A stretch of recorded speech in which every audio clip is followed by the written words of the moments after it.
जय हिंद, वंदे मातरम। दोस्तों, कैसे हैं आप लोग? उम्मीद करते हैं आप लोग अच्छे होंगे। आज इस वीडियो में दोस्तों बात करने वाले हैं SSC selection post face 11 recruitment 2023 उसी की फुल नोटिफिकेशन के बारे में हम बात करने वाले हैं कि टोटल पोस्ट क्या रहेगा, सिलेक्शन प्रोसेस क्या रहने वाला है, सिलेबस क्या रहने वाला है। आज इस वीडियो में बात करने वाले हैं। तो वीडियो को स्टार्ट करने से पहले दोस्तों मेरे चैनल को सब्सक्राइब कर दो, बेल आइकन प्रेस कर लें ताकि हर एक नोटिफिकेशन आप तक मिलती रहे।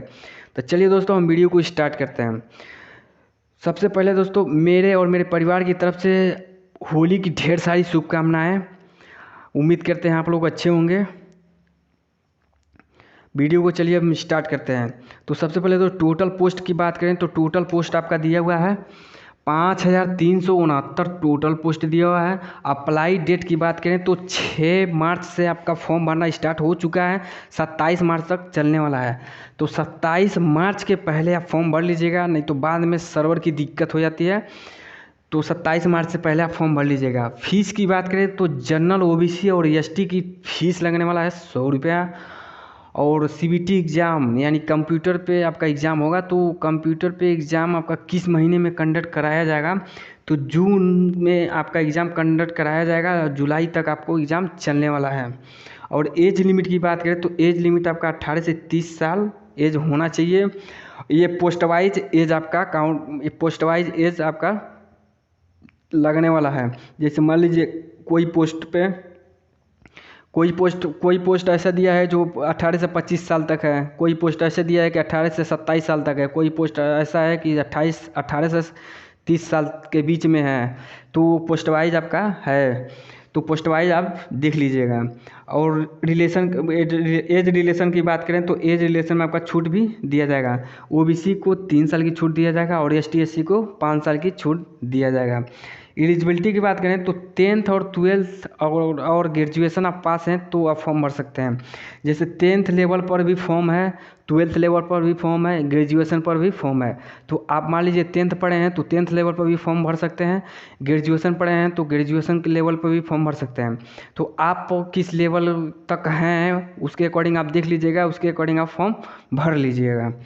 और सैलरी की बात करें तो इसमें लेवल 1 की सैलरी आपको दी जाएगी, काफ़ी अच्छा खासा सैलरी आपको दी जाएगी। तो लेवल 1 की सैलरी दी जाएगी, 18,000 आपका बेसिक सैलरी रहेगा। और इसमें अलाउंस वगैरह पूरा जोड़कर आपका 25,000 से एबव सैलरी बनता है पर मंथ। पर मंथ आपका 25,000 से सैलरी बनता है और 1,12,000 तक आपका सैलरी दी जाएगी। काफ़ी अच्छा खासा सैलरी है दोस्तों। अब बात करते हैं दोस्तों सिलेक्शन प्रोसेस की। तो सिलेक्शन प्रोसेस में सबसे पहले आपका सीबीटी एग्ज़ाम यानी कंप्यूटर पे एग्ज़ाम होने वाला है, रिटन एग्ज़ाम। उसके बाद आपका स्किल टेस्ट होगा। स्किल टेस्ट अब किसका किसका होगा? तो जैसे मान लीजिए पोस्ट वाइज आपका वैकेंसी का कोई मान लीजिए कलर का आ गया, एसएससी कलर का आ गया, एसएससी एमटीएस का आ गया। एमटीएस में तो नहीं आपका स्किल टेस्ट होगा, बट कलर में आपका स्किल टेस्ट लिया जाएगा। तो आपका स्किल टेस्ट होगा, जैसे मान लीजिए इंग्लिश में 35 वर्ड पर मिनट और हिंदी में 30 वर्ड पर मिनट आपका स्किल टेस्ट लिया जाएगा। तो पोस्ट वाइज आप जिस पोस्ट पे भरेंगे, मान लीजिए कलर पे आपने भर दिया तो कलर में आपका स्किल टेस्ट भी देना होगा। तीसरे स्टेज में आपका डॉक्यूमेंट वेरिफिकेशन होगा। चौथे स्टेज में आपका मेडिकल टेस्ट होगा। पाँचवें स्टेज में कुछ पोस्ट ऐसे भी हैं जिसमें आपको फिजिकल भी होगा। आगे हम बताने वाले हैं, वीडियो से बने रहिएगा। आगे हम बताएंगे किस पोस्ट पे आपका फिजिकल भी होने वाला है, तो वीडियो में बने रहिए। और दोस्तों सिलेबस की बात करें तो सिलेबस आपका रहने वाला है 100 क्वेश्चन रहेगा आपका।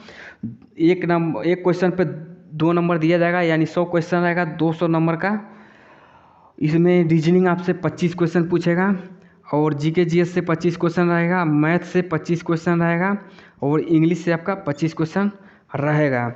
और आपको 60 मिनट यानी 1 घंटे का आपको टाइम दिया जाएगा क्वेश्चन करने के लिए। इसमें निगेटिव मार्किंग भी है, तो दोस्तों आप लोग अच्छे से तैयारी करते रहिए। इसमें निगेटिव मार्किंग भी है। अगर आपका रिटर्न एग्ज़ाम अच्छे से अगर तैयारी करेंगे तो निगेटिव मार्किंग का कोई मतलब नहीं रहने वाला है, बट निगेटिव मार्किंग भी है। आप लोग यह नहीं कि एग्ज़ाम देने गए हैं तुक्का मार कर चले आए, नहीं, ये सब नहीं चलेगा। आप लोग अच्छे से पढ़ाई कीजिए। इसमें निगेटिव मार्किंग भी है, अच्छे से पढ़ाई कीजिए, एग्ज़ाम दीजिए। तो इसमें निगेटिव मार्किंग भी है, आप ध्यान से मतलब पढ़िएगा। और दोस्तों एक डाउट ये भी है दोस्तों कि टेंथ और ट्वेल्थ और ग्रेजुएशन तीनों सलेबस सेम रहेगा। जैसे मान लीजिए कोई वैकेंसी टेंथ पे हमने डाल दिया, कोई वैकेंसी ट्वेल्थ पे डाल दिया, कोई वैकेंसी अगर है, मान लीजिए हम ग्रेजुएशन के लेवल पे हैं, ग्रेजुएशन के लेवल पे हमने फॉर्म डाल दिया, तो मान लीजिए 10 पे अगर माने हम डाल दिया तो 12 पे डाल दिया और ग्रेजुएशन पर भी फॉर्म डाल दिया, तो जिस लेवल के आप हैं, जैसे मान लीजिए आप 10 तक पढ़ाई किए हैं तो आप 10 ही तक ना भरेंगे, 12 तक पढ़ाई है 12 के लेवल के भरेंगे, ग्रेजुएशन किए हैं तो ग्रेजुएशन के लेवल पे भरेंगे। तो आप जिस लेवल पे भरना चाहते हैं तो उसका सिलेबस सेम रहेगा। जी हाँ, बिल्कुल सेम रहेगा, सिलेबस सेम रहेगा, बस लेवल आपका चेंज किया जाएगा। जैसे मान लीजिए आपका 10th लेवल पे आपने फॉर्म भरा है, 10th लेवल पे फॉर्म भरा है तो 10th लेवल के ही सिलेबस रहेगा, सिलेबस यही रहेगा, बस 10th लेवल के ही क्वेश्चन आपसे पूछा जाएगा। मान लीजिए आपने 12th लेवल पे क्वेश्चन भर दिया है, 12th लेवल पे आपने पोस्ट मतलब फॉर्म भरा है 12th लेवल पे, तो आपके 12th लेवल के ही क्वेश्चन पूछे जाएंगे, बस सिलेबस यही रहेगा, बस क्वेश्चन आपको 12th लेवल का ही मानो लेवल के हिसाब से ऐसे लेवल के हिसाब से, जैसे मान लीजिए 10th पे भर दिया तो क्वेश्चन पे जाएगा, ऐसे ऐसे लेवल आपका बढ़ते जाएगा। अगर ग्रेजुएशन किए हैं तो ग्रेजुएशन के लेवल का क्वेश्चन पूछेगा, बट सिलेबस आपका यही रहने वाला है। नहीं समझ में आया दोस्तों? चलिए डीप में हम समझा देते हैं। जैसे मान लीजिए आप 10th लेवल का आपने कोई फॉर्म भर दिया है, तो 10th लेवल का फॉर्म भरा है तो केवल 10th का ही सर्टिफिकेट लगेगा ना। तो मान लीजिए 10th लेवल का फॉर्म भर दिया है तो सिलेबस यही रहेगा, तो 10th के लेवल के ही क्वेश्चन इससे पूछे जाएंगे।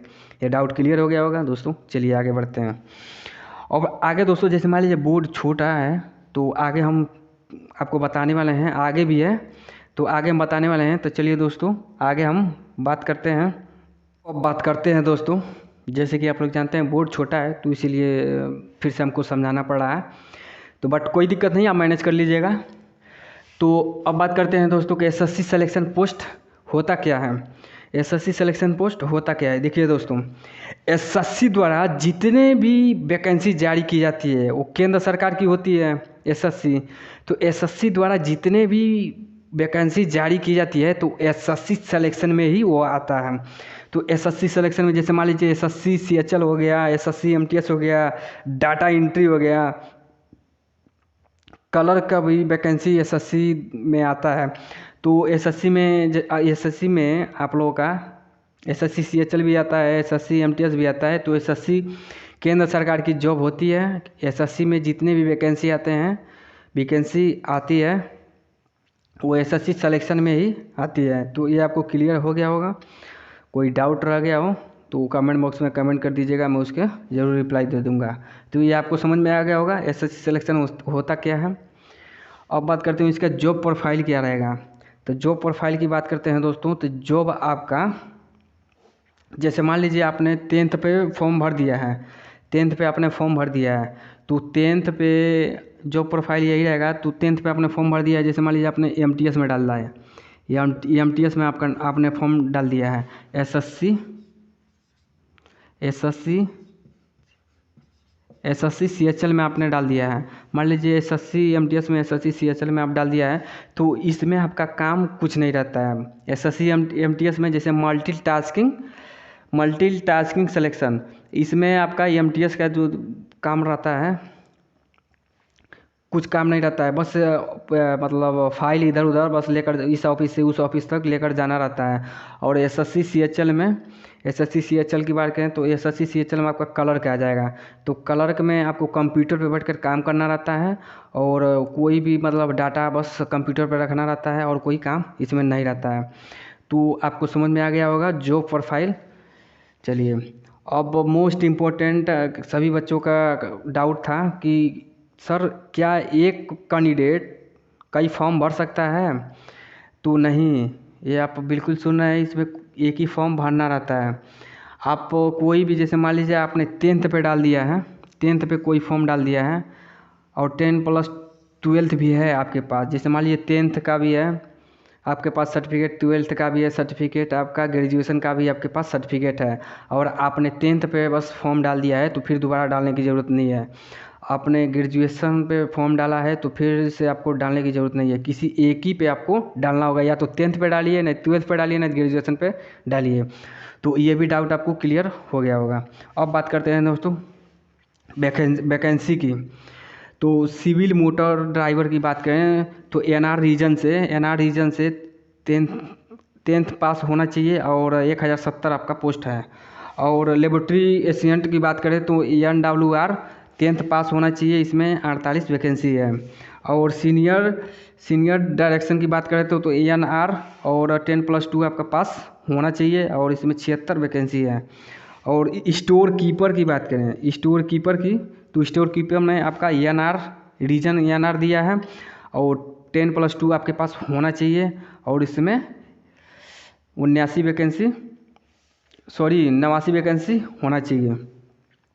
अब देखिए दोस्तों, जो सब इंस्पेक्टर दिया है इसमें आपका फिजिकल होने वाला है। हमने बताया है ना इसके पहले कि आपका फिजिकल भी होगा, तो इसमें आपका फिजिकल भी होने वाला है। सब इंस्पेक्टर और फायर का आपका फिजिकल भी होने वाला है। NR से आप 10+2 होना चाहिए, उनसे 221 वैकेंसी दिया हुआ है। एक एग्जाम्पल के तौर पे हमने आपको समझा दिया हूँ, एग्जाम्पल के तौर पे, तो आपको समझ में आ गया होगा। अगर कोई डाउट रह गया हो दोस्तों तो कमेंट बॉक्स में कमेंट कर दीजिएगा, मैं उस कमेंट का ज़रूर रिप्लाई दूंगा। फिर मिलते हैं दोस्तों नेक्स्ट वीडियो में, तब तक के लिए जय हिंद जय भारत।